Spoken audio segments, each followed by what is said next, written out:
जब लग गुरु मिले न साचा, तब लग गुरु करो 10 पांचा। क्या गुरु बदल सकते हैं? क्या गुरु बदलने से पाप लगता है? अध्यात्म के इस मैदान में आखिर सही गुरु कौन है? गीता जी में वर्णित तत्वदर्शी संत कौन है?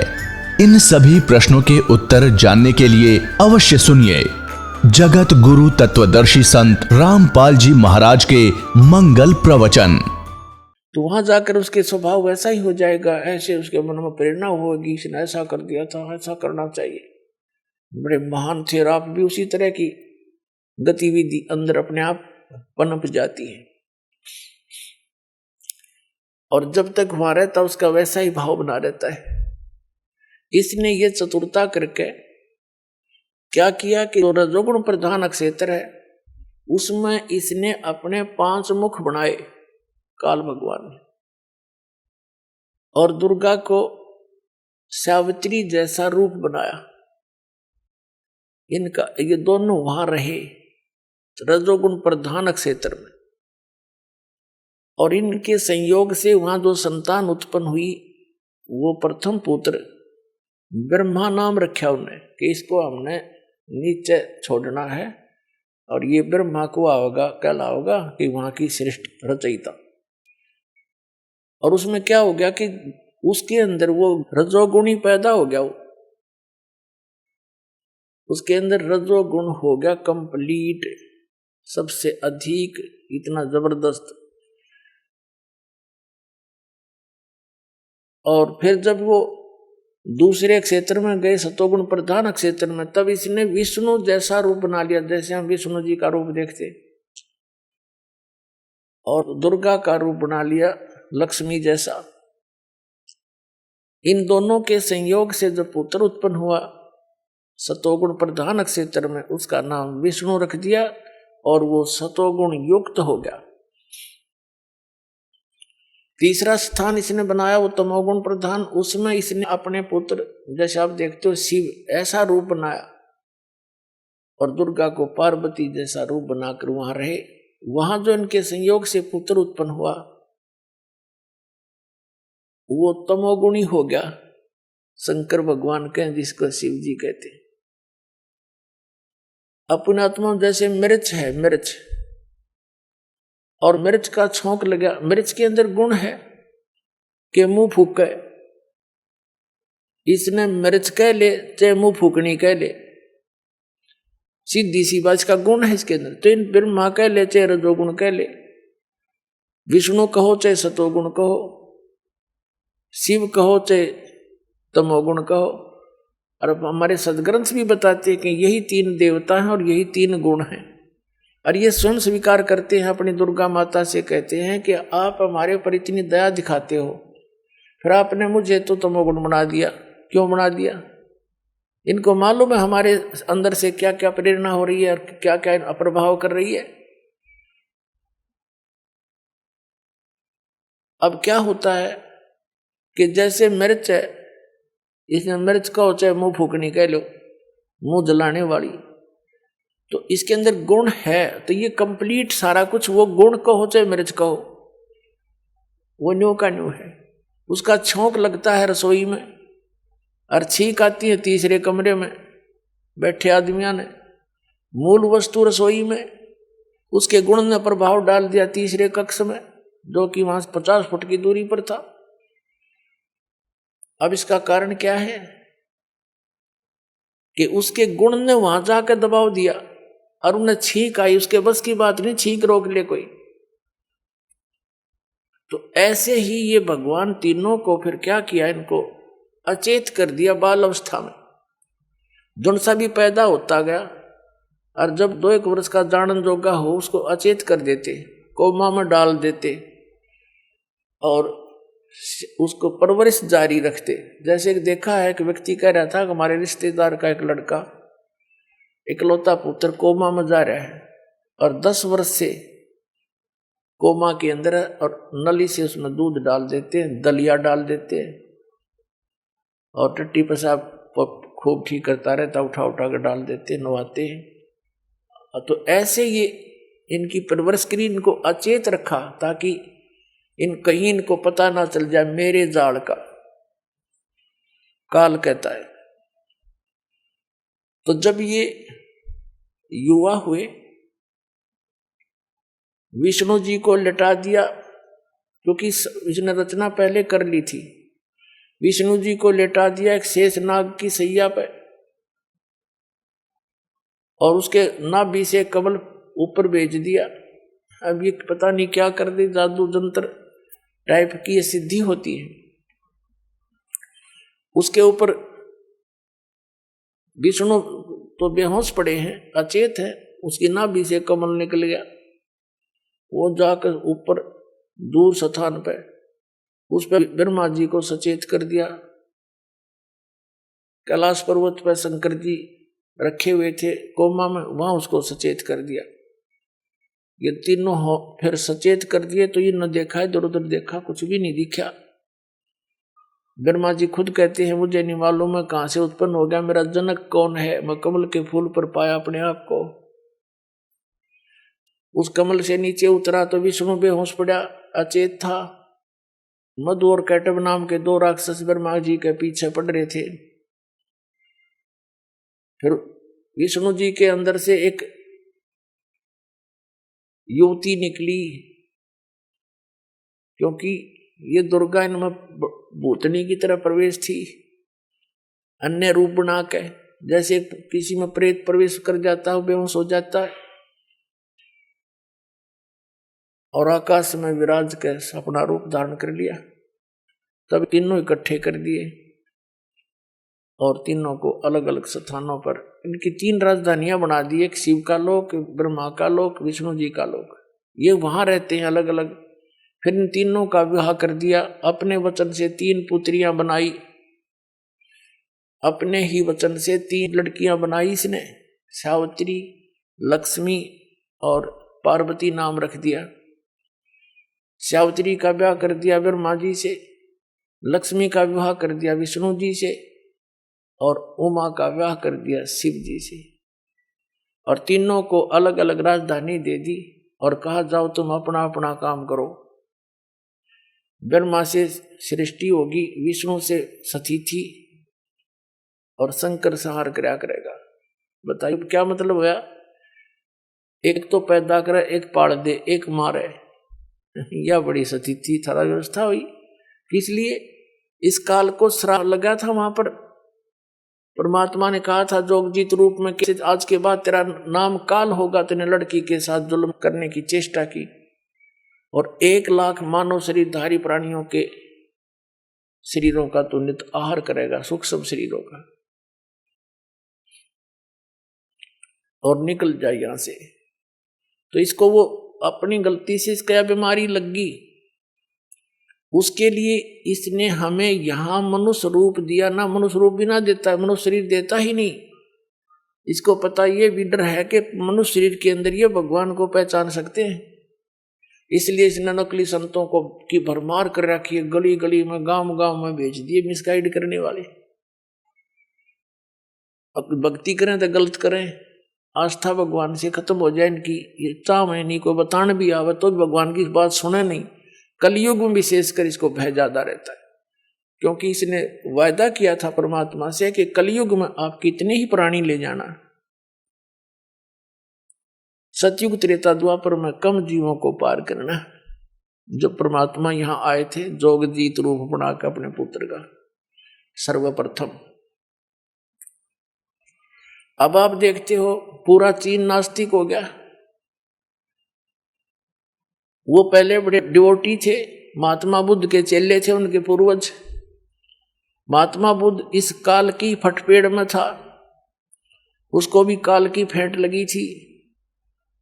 बड़ी पुण्यात्मा था, स्वर्ग से सीधा जन्म मनुष्य का हुआ था। तो जो स्वर्ग से सीधा मानो जीवन प्राप्त कर लेता है एक व्यक्ति, कोई बहुत ही पुण्यकर्मी प्राणी होते हैं, लाखों में एक, करोड़ों में एक, तो वो राजा के घर भी जन्म ले लेता है। राजकाज भी उसको अच्छा नहीं लगता, क्योंकि जिस स्वर्ग का उसको आभास है, जिस सुख का, वो वहां नहीं है। राज भी त्याग देते हैं, हठ योग करते हैं, मनमुखी साधनाएं करते हैं। उनकी पिछले जन्म की भक्ति फिर भी साथ रहती है। जिस कारण से फिर वो वक्ता बन जाते हैं, अच्छा उपदेशी बन जाते हैं। जनता उनको एक अच्छा व्यक्ति महापुरुष जानकर उनके पीछे लग जाती। तो महात्मा बुद्ध जी के द्वारा बताई गई जो साधनाओं से पहले जो महात्मा बुद्ध से नाम लिया, उपदेशी बने, शिष्य बने, वो पुण्यात्मा थे। वो व्यक्ति सारे उस समय अपने सभी पृथ्वी पर तकरीबन, और उनके कार्य अपने आप सरा करते थे। उनके प्रारब्ध के ही कर्म प्रफुल्लित हुआ करते थे, कोई विशेष कष्ट नहीं था उनको, अच्छी आत्माएं थी। तो वो ये सोचा करते थे महात्मा बुद्ध के द्वारा दिए गई साधना से हमें लाभ हो रहा है, आगे चल के कर्महीन प्राणी होते चले गए कलयुग में, पिछले पुण्य साथ रहे नहीं, जिस कारण से उन्हीं साधनाओं को करते करते उस पूरे चीन में किसी को लाभ नहीं हुआ, सब ने लाभ होना बंद हो गया। तो सब नास्तिक हो गए कि कोई भगवान नहीं कहीं पर, छोड़ो इसको, फंड है ये।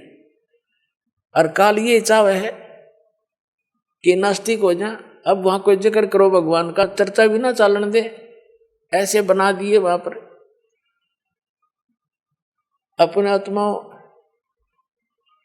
परमात्मा चाहता है। अब जैसे ये राधा स्वामी पंथ, अरे सच्चा सौदा सिरसा और जगमालवाड़ी वाला पंथ, डेरा, और ये जितने भी इससे संबंधित ब्रांच हैं, जनोद वाला, जय गुरुदेव, मथुरा वाला, या और ठाकुर जी, जितने ये सारे, अरे निरंकारी, अरे आसाराम, अरे सुधांशु जी जैसे, अरे ब्रह्म ऋषि को आवे, कुमार स्वामी, इनका का पता नहीं। ये पुण्यात्मा, अच्छी अच्छी आत्मा इनके पास जाती है, उनका इत्तेफाक से अपना संस्कार कोई अच्छा आ जाता है, नियमित ये बन जाते हैं।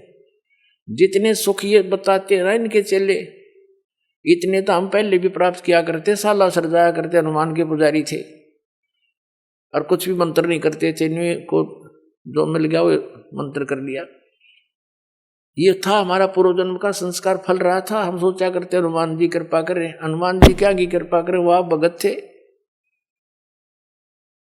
तो पुण्यात्माओं, इनको काल ने इस काम ला रखा कि इन तक फिर कुछ समय के बाद कुछ भी लाभ नहीं होना इन साधनाओं से। और कुछ वर्तमान के जैसे महापुरुष हैं, संत हैं, इनकी अपनी पुण्य कमाई पिछले जन्म की घनी हो इनके साथ, और इनके वचन आशीर्वाद से छोटी मोटी राहत इनको मिल जाएगी, और उनके टैर की हवा कम हो जाएगी, दूसरा में डल जाएगी थोड़ी थोड़ी, ना वह काम करने जोगे, ना वो रहेगा कितने जोगा। तो ये कुछ दिनों के बाद पूरा भारतवर्ष भी नास्तिक हो जाना था, यदि आज यह कृपा दाता की आपके ऊपर ना होती। तो आज का जो उद्देश्य सत्संग का, तो पुण्यात्माओं, आप अपनी गलती से इस काल के साथ आगे हम सभी, और फिर इन ब्रह्मा विष्णु महेश से फिर ये सारी सृष्टि, कुछ दुर्गा ने अपने वचन से की, कुछ इनकी गृहस्थी कर्म से, फिर आगे सारा ऐसे ये सारा जुगाड़ जुड़ गया। अब इसने बुला दिया भगवान को, ये स्वयं भी गुप्त रहता है, इसने कसम खा रखी है, प्रतिज्ञा कर रखी है दुर्गा से कि मैं कभी किसी के समक्ष नहीं आऊंगा, और मेरा भेद मत बता दिया, ना तेरी खैर नहीं है। या इससे बहुत डरती है, क्योंकि इसका कोई और संरक्षक रहा नहीं, अपने पिता ने छोड़ के हम सारे आगे, तो हमारा कोई वाली वारस नहीं है। ये हमारे साथ कुछ भी करे, कितना ही कष्ट दे, ये खुद बन बैठा है यहाँ का संचालक। अब क्या क्या हो रहा है आपके साथ आपको पता नहीं, आपने ये एक परंपरा मान ली, विधान मान लिया कि ऐसा सभी के साथ हो रहा है तो होएगा। वो तो बात ठीक है, होगा तो होएगा, ना मानोगे तो भी होएगा। तो अभी तक तो ज्ञान नहीं था कि इसका कोई समाधान भी है, अब पक्का ज्ञान हो गया हमें कि इसका 100% समाधान है, बहुत आसान है। वो कैसे है? इस दास के पास आओ, चाहे पूरा विश्व आ जाए, और ये सत्य ज्ञान प्राप्त करो। आपके बच्चों को भी इस मार्ग से जोड़ो। यदि आप पिता हो, माता पिता अपने बच्चों के लिए अपना सारा जीवन न्यौछावर कर देते हैं उनको सुखी देखने के लिए। जिस माता पिता को ये ज्ञान हो जाए तो फिर वो अपने बच्चों को इस तो बाहर नहीं रहने देगा। जैसे सर्दी गिर रही हो और माता पिता को पता चले, आंखें खुले रात्रि में और बच्चे ने रजाई एक तरफ कर रखी हो, पैर पूर मार के, तो उठ के जब उड़ाओगे उनको रजाई के और चारों तरफ से दाब देंगे कि सर्दी ना लग जाए बच्चे को, बेटी को, बेटे को। तो पुण्यात्मा, जिस माता पिता ने दीक्षा ले ली उसने तो रजाई ओढ़ ली, काल की सर्दी लग गए को ना, उस पर तो दुख का असर हो नहीं, और बच्चे बगैर रजाई के बैठे और उसी सर्दी में उसे घोर स्थान पर, भयंकर स्थान पर। तो अगर जिस दिन आपको ज्ञान होगा अपने बच्चा ने भी रजाई उड़ाओगे, चाहे अपनी भी उतार कर उड़ानी पड़ जाए, तो अपनी उतार कर उड़ाने में भी कोई समझदारी नहीं, आप नमूनिया हो जाएगा, लेकिन बच्चों को भी रजाई की व्यवस्था अवश्य करेगा। तो यही आपसे प्रार्थना है कि अपने बच्चों को, ये बहुत पुण्यकर्मी प्राणी आपके घर में जन्म लेने लग रहे हैं। अब ये जितनी भी आत्मा आपके घर पाएंगे उपदेश के बाद, उपदेश से पहले भी आई है, वो भी अच्छी आत्माएं हैं, क्योंकि मानव शरीर मिला है। और उनको भी और आने वाली अन्य संतान को इस परमात्मा की रजाई में जरूर लपेट लेना, इसे बाहर ना रहना। फिर आप जब यहां से जाओगे, आप यहां से जाओगे संसार छोड़कर, इस ज्ञान के आधार से आपकी आस्था इतनी हट जाएगी यहाँ की, अगर आपको कोई स्वर्ग का राजा भी बना होगा ना, आपने नफरत हो जाएगी हृदय से, नो नहीं कहने सुनते हैं, आपकी रुचि ना बने। ये ज्ञान ऐसा दे देगा दास जो परमात्मा ने दे रखा, और सच्चाई के आधार से ये अपना नरक दिखाई देगा, यहाँ का राष्ट्रपति प्रधानमंत्री, ताकि वो अपने कर्म फोड़े कति, दूसरा काम नहीं सारा दिन। और फिर आज तो प्रधानमंत्री राष्ट्रपति और कल न पशु बन खड़ा हुआ, यहाँ तो हम इसकी स्टैच्यू लगा करके, मूर्ति बना करके फूल मालाएं डालते रहते हैं, और बगैर भक्ति के वो गधा बन के सैर सपट्टे कर रहा को मार के यहाँ। तो ये काय की महिमा है। इसलिए परमात्मा कहते हैं, मन तू सुख के सागर बस रे और नहीं ऐसा यश रे, और ऐसी महिमा यहाँ कुछ भी नहीं है। महिमा चावे है तो वहां बस जा, बस सतलोक चला जा, सीधी सी बात है। उसके जाने का फाइनल फार्मूला, कंप्लीट कोर्स दास के पास दे दिया परमात्मा ने।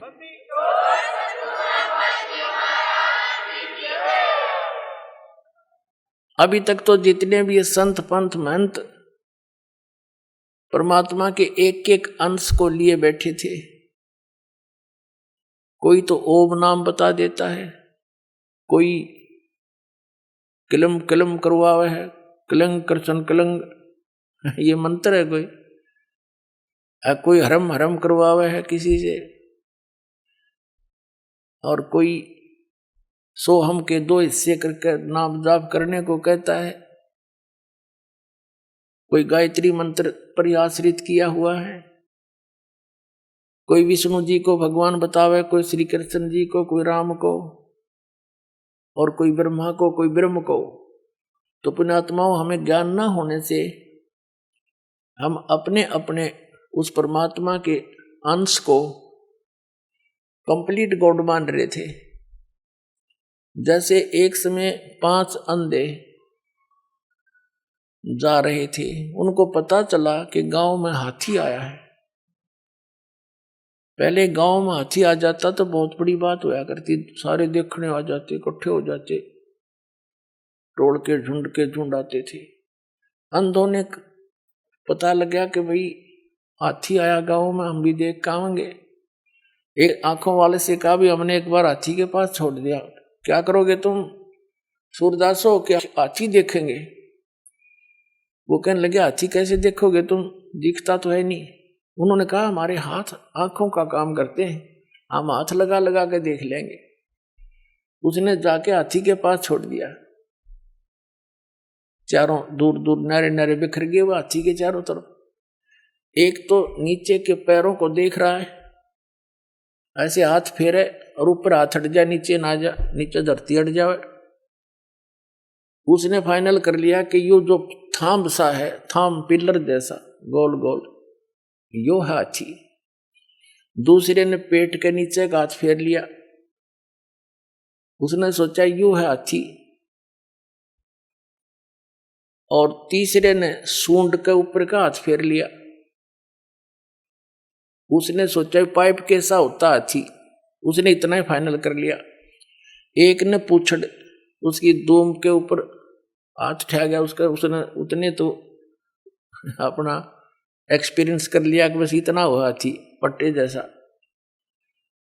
तीसरे ने कान्ना का हाथ लग गया, उसने फाइनल कर लिया हाथी ऐसा होता है। वापस आ रहे थे, किसी ने पूछा सूरदासो कहाँ गए थे? हाथी देख का यहाँ भाई। हाथी तुमने कैसे देखा? देख लिया तन्ने के ठेका, पूछ ले नारा नारा बता देंगे। वो कहने लगा बताओ भाई हाथी कैसा है? जिसने उसके पैरों का अनुभव किया था उसने कहा हाथी होता भाई थांब कैसा, पिलर जैसा, गोल गोल। दूसरा बोला भाई इसने नहीं बेरा सच्ची बात का, मैं बताता हूं, हाथी होता पाइप कैसा, उन्हें सूंड का अनुभव था। तीसरा कहता भाई इसने नहीं पता हाथी होता पटे कैसा, उसने पूछड़ का अनुभव कर रखा था। चौथा कहता भाई ये सारे झूठ बोले, हाथी होता पाइप कैसा, उसने सूंड ठहरा था, वो सूंड के अनुभव किया बैठा था। अब चौथा कहता हाथी होता भाई छाछ कैसा। पांचवा कहने लगा ना हाथी होता बेटोड़ा कैसा। जैसे हमारे यहाँ हरियाणा में पशुओं के गोबर के उपले पाछारे गोसे और उनका स्टॉक कर देते हैं बाहर, आगे सारा वर्ष उसको प्रयोग करने के लिए सूखा सुखू के, और एक ऊंचा सा ढेर लगा देते हैं। अच्छा, और उसको गोबर से ही प्लास्टर कर देते हैं, अच्छी तरह लीप देते हैं उसको गोबर से ही, ताकि वर्षा अंदर ना जावे। तो ऐसे हाथ फेरा तो ऐसा ही उसका खरदरापना जैसा बटोड़े का होता है गोबर के प्लास्टर का, ऐसा हाथी का शरीर था नीचे के। वो ने बोला हाथी होता है बटोड़े कैसा। तो उस आंखों वाले ने बताया भाई ये सारा मिला का हाथी बनता है, तुम्हें आंख को नहीं तुम्हारा, इसलिए तुम अपनी अपनी बात पर दृढ़ हुए बैठे हो। तो पुण्यात्माओं आज तक जो भगवान का ज्ञान था वो आंशिक था, भक्ति भगवान की जो साधनाएं थी वो आंशिक थी। अब ये कंप्लीट हाथी दिखा दिया दास ने। अब पुण्यात्माओं आप देख रहे हो इस दास ने सत्संग के माध्यम से और आध्यात्मिक ज्ञान चर्चा के माध्यम से,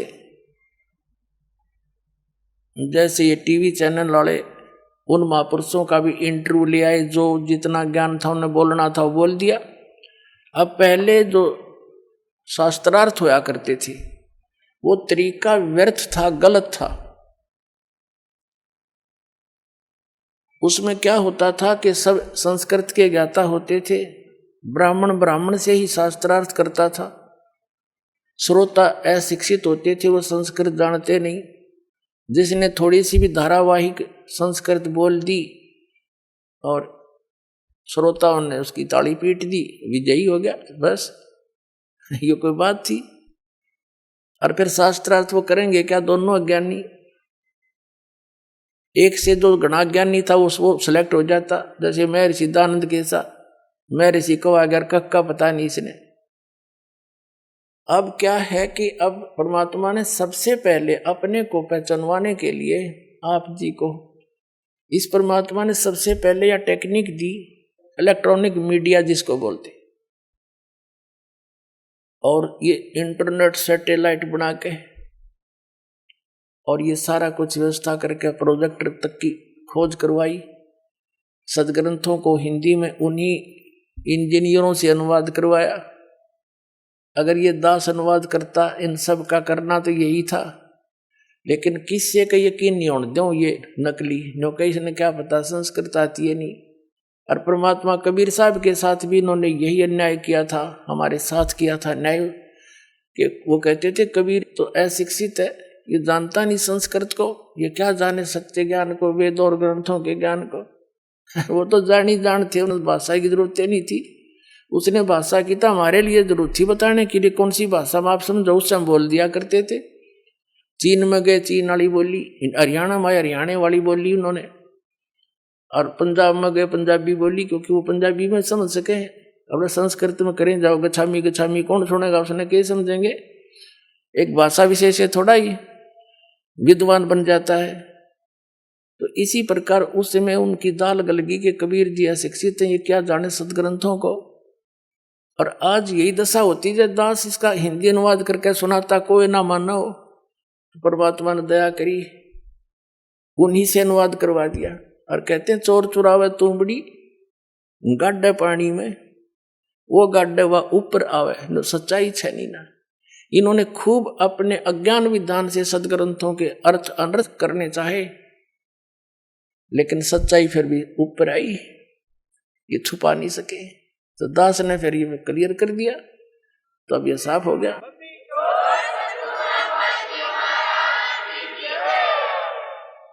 अब ये यूं और कहने लग गया एक आधा जो कति फ्यूज फेल हो लिया, जैसे रांजड़ी वाला मधु परमहंस जी घनी छाती कूटा करता और यूं क्या करता, मेरे पास जो वस्तु है इस ब्रह्मांड में नहीं है, और सब भक्ति के चोर हैं बाकी के, उसको छोड़ के पाखंडी है। बताओ, एक भक्त अभी अभी 1 महीने से 20 दिन से वो बता रहा था जी, मैं पहले राधा स्वामी पंथ में था, ठाकुर जी महाराज का सीधा चेला था, मैं परिचर था यानी वक्ता था, उनका सत्संग किया करता था, आदेश दे रखा था मेरे को, और मेरे को ये भी आदेश था, दीक्षा भी दिया करता, मैं नाम देता था। गुरु जी तो थे ठाकुर जी और नाम दिया करता वो भगत जी। बताओ कोई बात हुई। ऐसे ही ये जो सतपाल जी महाराज हैं और ये इनके भाई जो बालोगेश्वर के हैं, जिसने प्रेम रावत अमेरिका रहता है, ये भी ऐसे ही करते हैं। और भी कई ऐसे प्रोसीजर अपना रखा है। नाम तो देगा एक संत बना रखे न संत जी, और गुरु जी होगा सतपाल जी और ठाकुर जी। वाह रे शेरो, बता फेरे तले होगी राम सिंह ते और पति होगा श्याम सिंह। कोई बात हो इनकी। तो पुण्यात्मा ये सारा ही ऊट पटांग हो रहा था, इस दास पर दया करी दाता ने। ठीक है, संघर्ष तो करना पड़ा, जेल तक जाना पड़ा इन अज्ञानियों ने, दुनिया को भ्रमित करके। रामपाल गुंडा है, बुंडा है, नोना बताया 1 नंबर का आदमी है, ये पता लग जाएगा, ये पता लग जाएगा संसार को।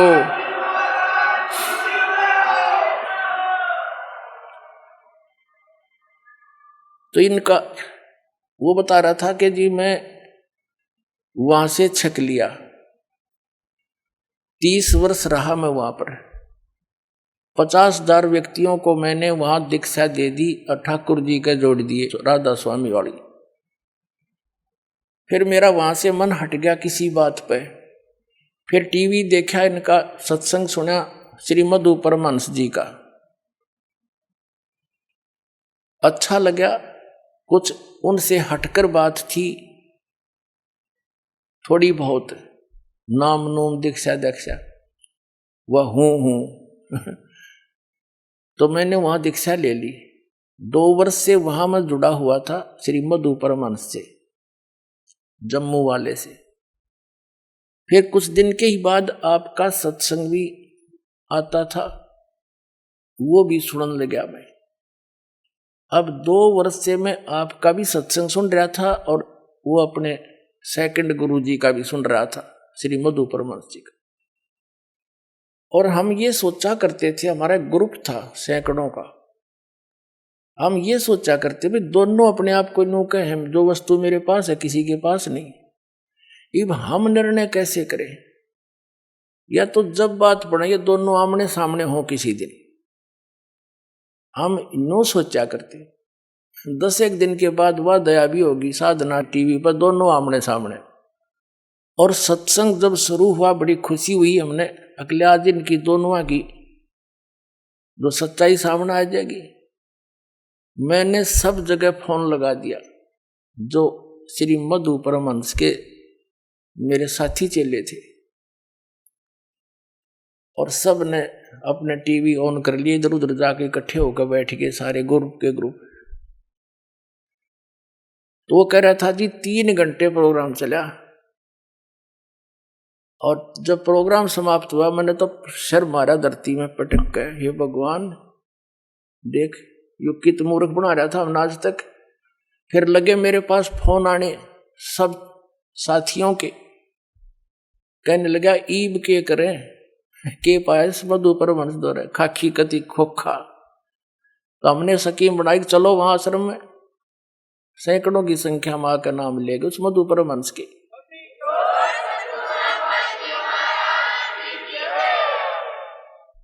अब वो क्या कहता है कि मैंने आध्यात्मिक ज्ञान चर्चा करी है को नहीं, टीवी पे और सत्संग आता है इसका जी जागरण पे, उस पे एक नीचे हेडिंग लिखने लग रहा है,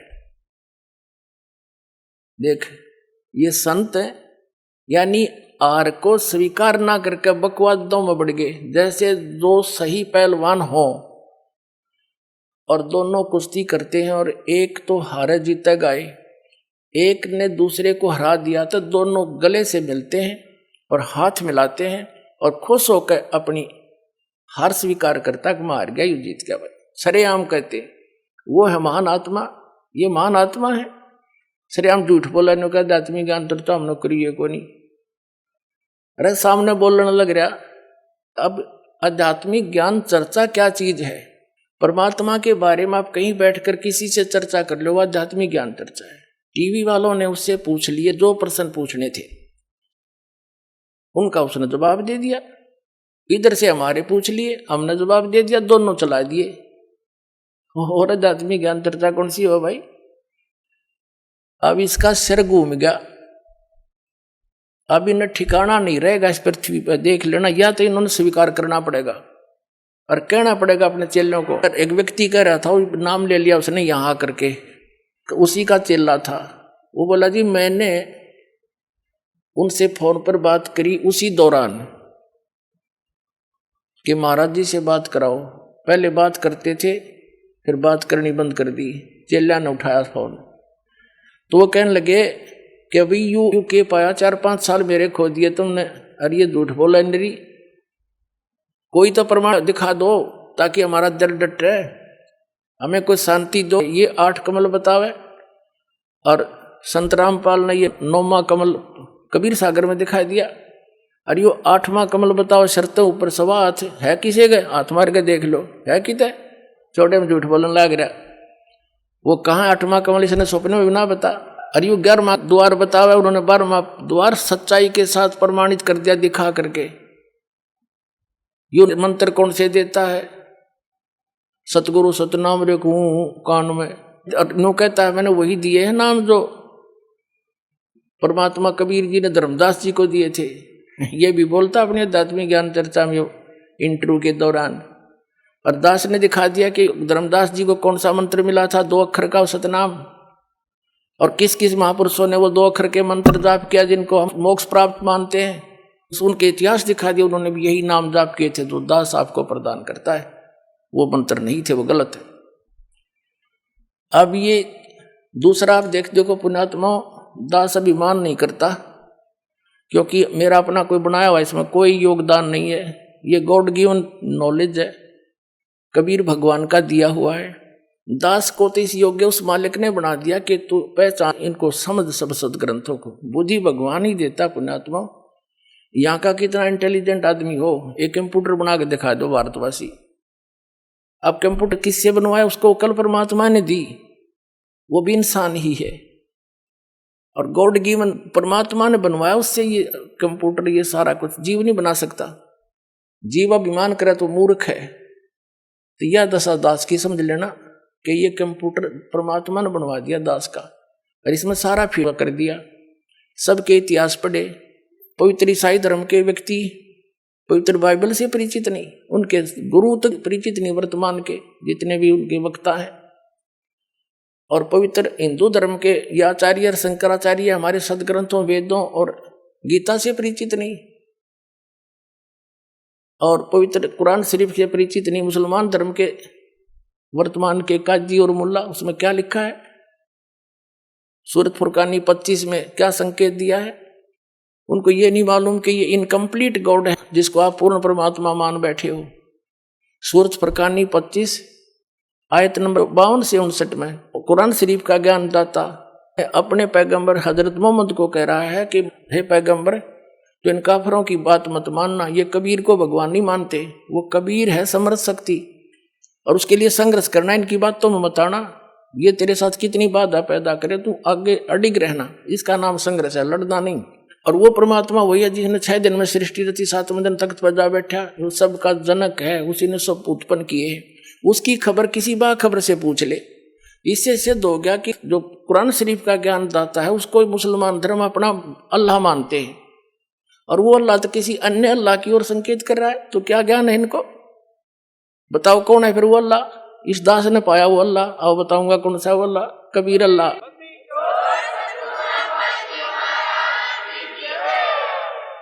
इसी प्रकार पवित्र सिख धर्म के वर्तमान के जितने भी गुरुद्वारे के अंदर या जहां भी पाठी हैं, वो गुरु ग्रंथ साहब के महत्व को समझ नहीं सके। इस दास ने समझा कि वो कौन है, दानक रूप रहा करतार। कौन था? वो बेई नदी में एक जिंदा महात्मा के रूप में उनके साथ आया था, और एकदम अंतर्ध्यान करके उनको कहाँ लेकर गए थे, कौन थे वो, और कैसा वहां परमात्मा। गुरु ग्रंथ साहिब में लिखा है वो साकार है, उसकी चाल बताई है, उसकी आंखें बताई, नाक तक बता रखे हैं गुरु नानक साहिब जी ने। तो क्या जाना इन्होंने, वर्तमान वालों ने, इस सदग्रंथों को। और सतगुरु के लक्षण कहूं, वो मधुरे बैन विनोद, 4 वेद 60 शास्त्र, वो कहे 18 बोध। सतपुरुष जिन जानसी, सतगुरु जिसका नाम तेने खाक जाने। सतपुरुष यानी परमात्मा को किसी ने जाना? उन महापुरुषों को छोड़कर जिनको सीधे आकर मिले थे, उन्होंने अपना अनुभव लिखा, इसको समझ नहीं सके। तो किसी भी वर्तमान के सभी धर्मों के जितने धर्म ग्रंथ हैं, इस दास ने समझे और उनका समझ में नहीं आए। तो अब जैसे इन शंकराचार्यों के साथ ऐसे ही दया करी दाता ने आपके ऊपर करी ना, ये साची उपराणे ना जो सन 2009 में अक्टूबर में हमने इनके पास निमंत्रण भेजा था, प्रार्थना पत्र 4 शंकराचार्यों पर रजिस्टर्ड भी, और स्पेशल भगत भेज के उसे साइन करवा के लाए कि आप आइए, आध्यात्मिक ज्ञान चर्चा सतलोक आश्रम बरवाला में करिए। इसी आश्रम में निर्धारित किया था, ये बन रहा था उस समय। वो क्यों आऊं भाई, वो तो एक महापुरुष मान रहे अपने आप ने, रामपाल एक बैठा कोण में, उन्हें अपनी बेइज्जती माननी होगी, लेकिन हमने उनके आसन उसन ला कर पूरी श्रद्धा से उनका व्यवस्था की थी, वो नहीं आए। 2 चैनल बुक रखे थे, साधना और जी जागरण, और 4 घंटे सत्संग दोनों पर रिले हुआ, नहीं आए, कोई बात नहीं, हमारा दुर्भाग्य था। अब दया करी परमात्मा ने, सद्बुद्धि दी इस साधना चैनल वाले पुण्यात्माओं को। पुण्यात्माओं, धन है ये साधना चैनल जिसने इतना मदद करी हमारे इस परमात्मा के ज्ञान को आप तक पहुंचाने में। जिस भी चैनल पर चलाओ थे, तीसरे दिन हाथ खड़ा कर लेते, क्यों धमका दे इनको दूसरे, अब क्यों उनकी पोल खुल रही थी सबकी। ये आपके शत्रु हैं, मित्र नहीं है। सन 2003 में आस्था चैनल पर चला था हमारा प्रोग्राम, 6 महीने चला था, और सबके में हलन लग गया था। इन नकलियों को पता लग गया, इन्होंने तुरंत उसको धमका डरा कर बंद करवा दिया। हमने सिर पटक लिया, किसी चैनल वाले ने चलाया नहीं। फिर कुछ दिनों के बाद ये साधना चैनल नया नया खुला था, इस पर कोई गाहक नहीं था, हमने कोई ओटे नहीं था, हमारा नो जोड़ बैठ गया। तो इसने मुंह मांगे पैसे भक्ता ने दिए इसको, और ये चलाएगा। मालिक की दया है, लीला तुसी की। पहले इसका कवरेज बहुत कम थी, तो उस क्षेत्र के लोग खूब परिचित हुए। थोड़ी देर तक गालम गाला हुए, मारे गए, फोन पे भी गालियां दें, क्या बकवास कर रहे हो, बंद करो इसको। तो बड़ा संघर्ष के साथ निकल के ऊपर आए हैं पुण्यात्माओं। और अब जो भी सुना इस प्रोग्राम को, आंखों से आंसू गिरते हैं। कहाँ छुपी थी ये सच्चाई, कहाँ भूले बैठे थे हम भगवान को, आसपास भी नहीं थे दाता के।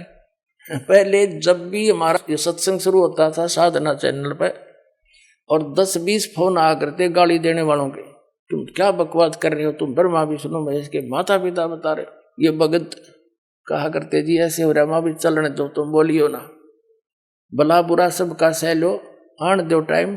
भगवान का बोला शब्द है, कोई मेरा अपना कहा हुआ थोड़ा ही है। प्रमाणों को देख देख कर सबके बुद्धि सेंटर में आ गई, भाई सच्चाई तो ये है। तो इसी आधार से इन शंकराचार्यों से इन्होंने जाके इंटरव्यू लिया, बड़ी मेहनत करी, और फिर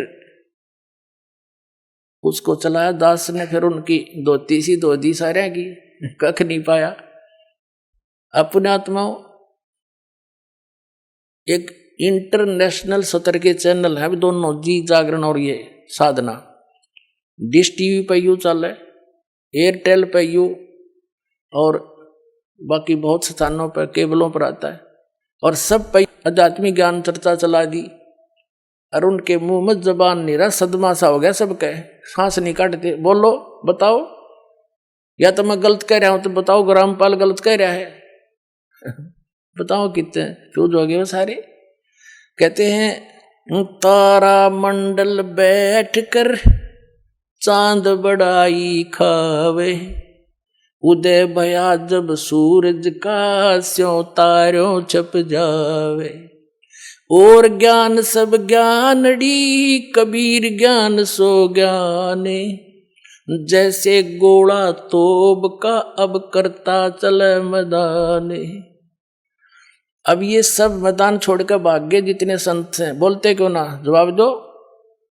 तो इससे बुद्धिमान समाज समझ जाएगा कुछ दिन में कि कख नहीं इनके पास, और बुद्धिमता इन महापुरुषों की ये होगी। ये स्वयं कह दें भाई कोई बात ना। देखो वही सदग्रंथ हैं जिनको मान्य मानते थे, उन्हीं में प्रमाण दास ने दे दी। ये सच्चाई है तो इन्होंने भी कहना चाहिए इस बात को। और कोई इसमें हार जीत नहीं होया करती, हार जीत तब मूर्ख आदमी बनाया करे। हम परमात्मा के बच्चे हैं, सारे कष्ट पा रहे यहाँ पर, और इनका बहुत बड़ा उपकार हो जाएगा जब अपने मुंह से जल्दी कह देंगे ना, तो सब समझ जाएंगे वे सचमुच सच्ची कहे हो। क्योंकि कुछ एक संतों ने तो ये कह दिया है कि रामपाल की पुस्तक नहीं पढ़ना, रामपाल का सत्संग नहीं देखना। तो क्या वो मित्र है उनके? वो तो दुश्मन है। सबका सुनो सत्संग और कंपेयर करो, सबके साथ तुलना करो, तो संत नहीं है। जैसे ईसा मसीह जी ने कहा था कि ये तुम्हारे जो गुरु हैं ये तुम्हें बहुत अच्छे लगते हैं, बड़े शरीफ दिखाई देते हैं, पर ये तुम्हारे दुश्मन हैं। ये भेड़ नहीं, ये भेड़िए हैं। तुम इनको भेड़ समझते हो, ये भेड़िए हैं, तुम्हारे जीवन का नाश कर रहे हैं। हरी नहीं बात था, उसको क्रश करवा दिया था।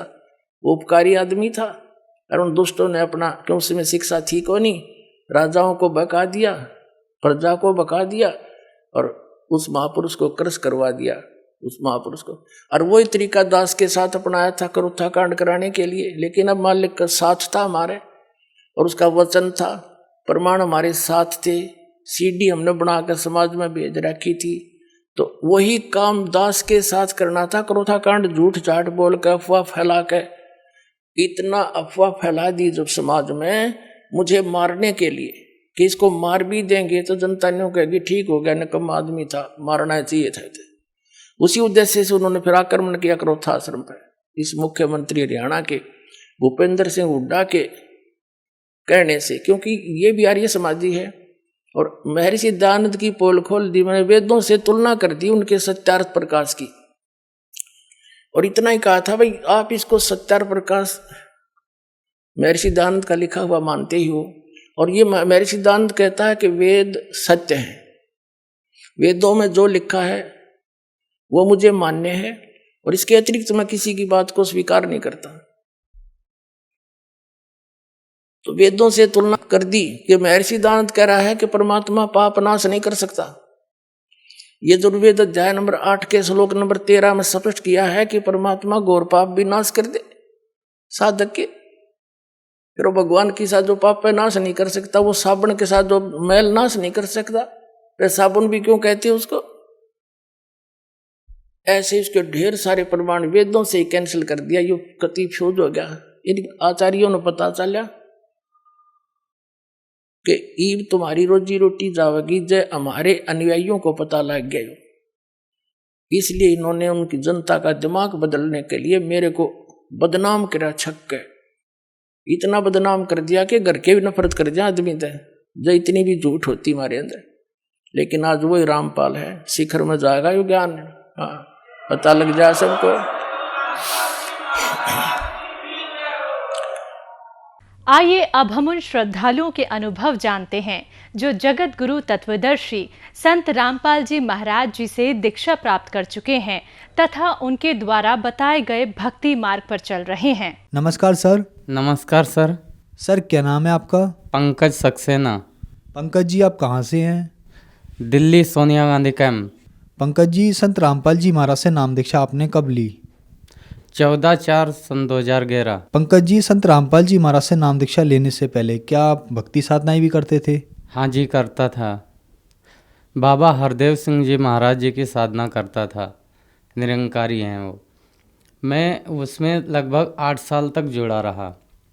वहाँ मैं काफ़ी उसमें भक्ति करता रहा, लेकिन मुझे कोई लाभ भी नहीं हुए। सेवादार भी बन गया, लेकिन मुझे शारीरिक समस्याएं थी, जैसे कमर में दर्द होना, वो मेरा ठीक नहीं हो पा रहा था। वहाँ पे मैं ये सेवा करता था कि जैसे एक वर्दी मिलती थी पुलिस वालों की जैसी, वो पहन के मैं वहाँ पे जैसे सब भक्तों की सेवा करना, पंडाल को इधर उधर मैट बिछाना और आने जाने के लिए यही सब सेवा में करते थे। भंडारा में और जैसे लंगड़ की यही सेवा करते थे वहाँ। फिर हम उसके बाद आशुतोष एक महाराज हैं, उनसे मैंने नाम दीक्षा उपदेश लिया। हमने इससे लाभ मिल जाएगा। उन्होंने बताया कि बिना बजाए निश्चिंत बाजे घंटा शंख नगाड़ी रे। उन्होंने कहा परमात्मा तुम्हारे शरीर के अंदर ही दिखा देंगे। हमने कहा अच्छा ठीक है भाई दिखा दो। उन्होंने ऐसे करके कान बंद करवाए और बोला है कि इसके अंदर है जो ना, आप सुन सकते हो। मैंने जब उसको लगभग 1.5-2.5 घंटे तक बैठे रहे और उसके अंदर जब देखा तो हमें प्रकाश नज़र आया, बहुत तेज प्रकाश नज़र आया। और प्रकाश नज़र आया नीला पीला सा था, तो मैं उसको देख के तो बोले यही परमात्मा है। फिर धीरे धीरे लगभग हम 2.5 घंटा और 2 घंटे, लगभग 1 घंटे रोज़ करते थे साधना। जैसा टाइम मिल जाता था वहाँ पे हम वैसा ही काम रोज़ करते थे। फिर मेरे पैरों में सूजन आ गई, गंठों में, ये यहाँ सर गंठों में सूजन आ गई। सूजन आने के कारण फिर मैं काम नहीं कर पाता था सही से। फिर बोले कि तुम्हारी ये समाधि बढ़िया है और तुम्हें परमात्मा रोज़ दिखता है। फिर वो हमारी समस्याएं ठीक नहीं हुई और बढ़ते ही गया पैरों में दर्द। फिर आशुतोष महाराज के जो शिष्य थे उनके पास में गया। मैंने बोला कि ये मेरे पैरों में जो दर्द होता है, बोला धीरे धीरे सब ठीक हो जाएगा और भगवान की समाधि करो अच्छे से। मेरी आँखों में भी दर्द होने लगा था, पानी निकलने लगा था, इतना दर्द होना। आँख ऐसे करके बंद करके जब मैं उसको देखता था तो वो क्या हुआ सर, हम बहुत धीरे धीरे परेशान हो गए। कानों में भी सुनाई कम देने लगा सर। फिर इसी अवस्था से मैं बहुत परेशान हो गया। सर फिर आप संत रामपाल जी महाराज की शरण में कैसे आए? सर एक चैनल था, उस पर संत रामपाल जी महाराज जी का सत्संग चल रहा था। संत रामपाल जी ने बोला था कि जो मेरा शिष्य बन जाता था उसके अंदर 24 सिद्धियां आ जाती हैं, ये प्रथम जो नाम उपदेश ले लेता है। संत रामपाल जी ने ये शब्द बोला था कि सोहम नाम जो है ध्रुव और प्रहलाद ने नहीं पार हुए और तुम कैसे पार हो जाओगे।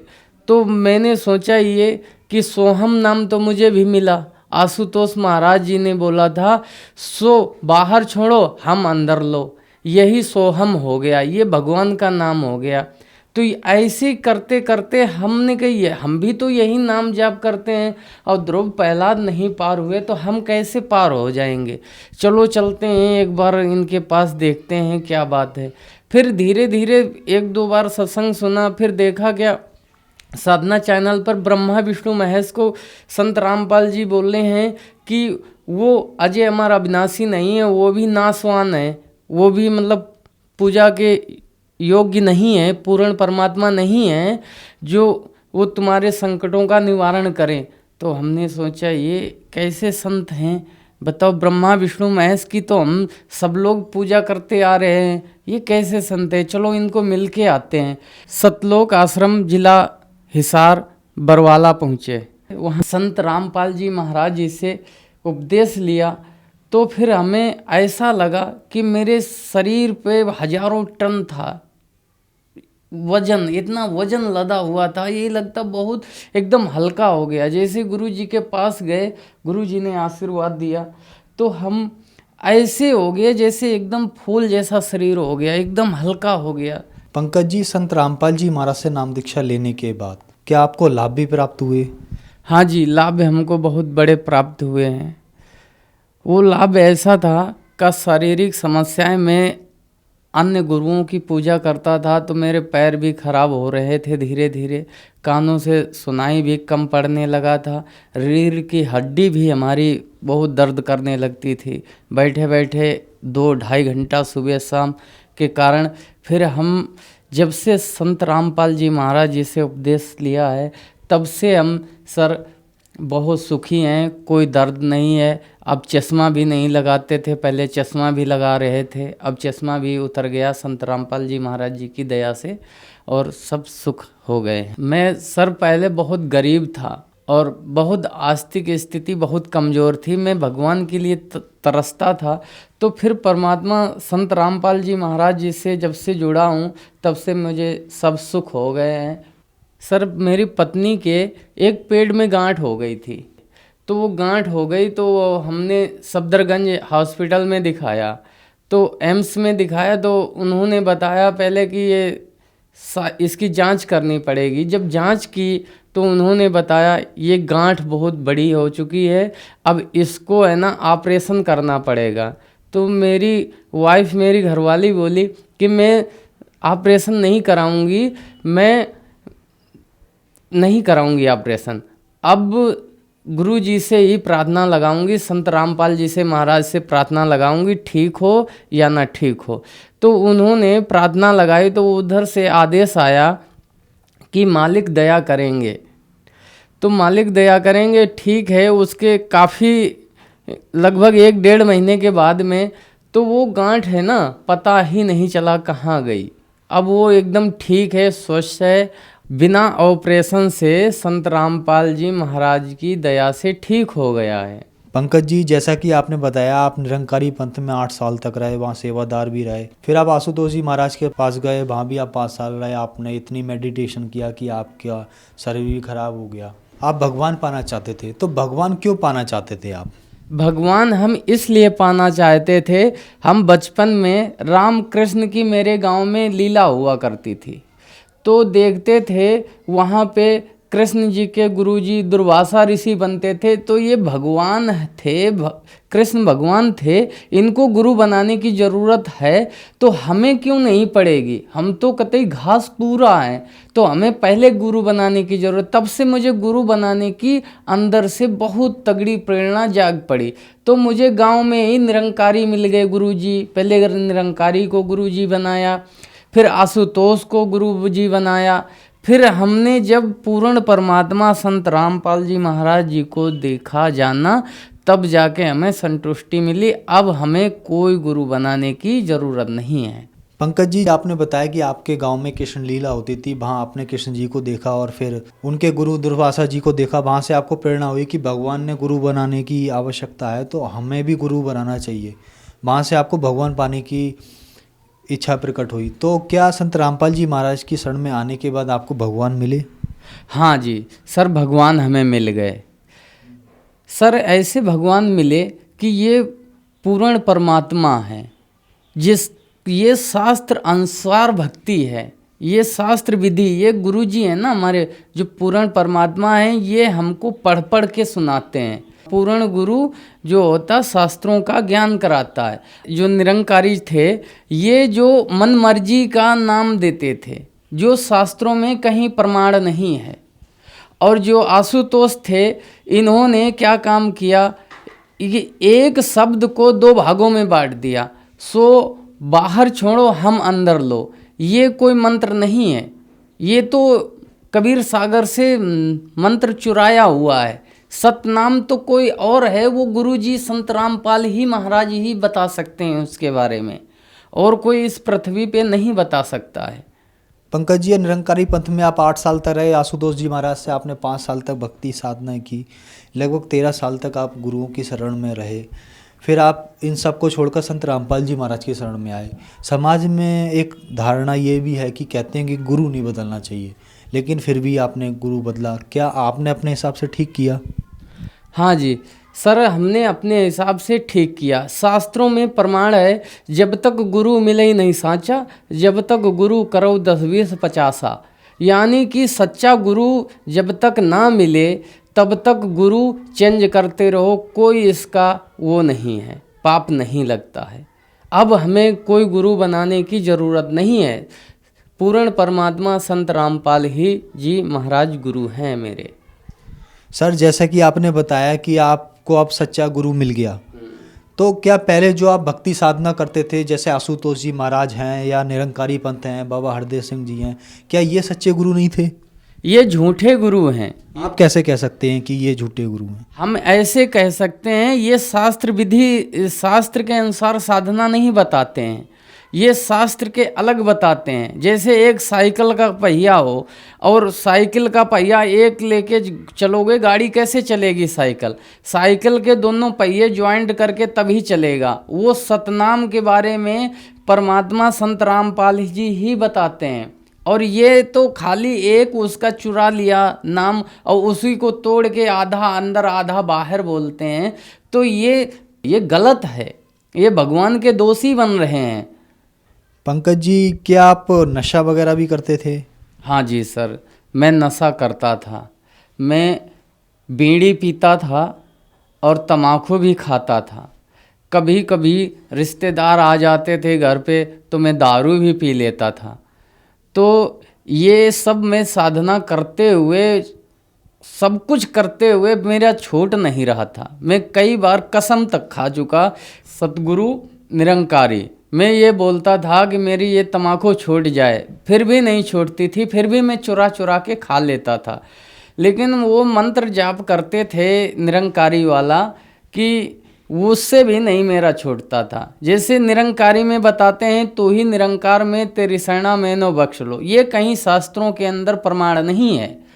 ये जो मंत्र हमें बताया गया था कि कहते थे तू ही निरंकार में तेरी शरणा मैनो बख्श लो, ये तो एक तरीके की भगवान की वो आराधना है। सर, जैसा कि आपने बताया कि आप निरंकारी पंथ में थे और नशा छोड़ना चाहते थे लेकिन नशा नहीं छोड़ पाते थे, तो क्या निरंकारी पंथ में नशा करना अलाउ था? हाँ जी, अलाउ था। उसमें मांस खाना भी अलाउ है। कहते हैं खान पान सब तन के खातिर, रूह से कोई संबंध नहीं। उसमें मांस भी खा सकते हो और नशा भी कर सकते हो। वहाँ नहीं कर सकते हो जहाँ सत्संग चलता हो, बाद में सब कुछ कर सकते हो। तो मैं ये सोचा कि ये नशा करते हैं और सब दूसरे का मांस भी खाते हैं, ये कैसे भगवान की प्राप्ति कराएंगे? तभी मैंने छोड़ दिया उसको। सर, क्या संत रामपाल जी महाराज के शरण में आने के बाद आपका ये नशा वगैरह छूट गया? हाँ जी सर, संत रामपाल जी महाराज जी से मैंने जैसे उपदेश लिया, उपदेश लेने के बाद बताया गया कि ये तुम्हें नहीं करना है, तो मैं सोचा कि भाई हम तो बहुत कोशिश किया छूटने की, लेकिन छूट नहीं पा रहा है, अब कोशिश करता हूँ। तो भगत जी बोले हाँ कोशिश करना, खाना मत। हमने ठीक है। संत रामपाल जी महाराज जी से उपदेश लिया। जैसे मेरा मन कर रहा था खाने के लिए, मैंने प्रथम मंत्र जब करना स्टार्ट कर देते थे तो वो नशा तो मुझे पास में भी नहीं आता था। आज कोई जुगर बीड़ी या तम्बाकू खा के मेरे पास मुझे बदबू आने लगती थी। पहले वो अच्छी लगती थी, अब बदबू आती है सर। अब ऐसे ऐसे मेरा नशा बिल्कुल छूट गया। धन्यवाद सर। धन्यवाद सर।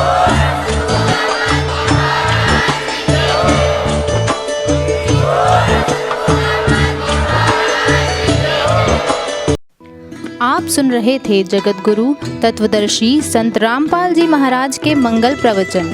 अधिक जानकारी के लिए संपर्क करें।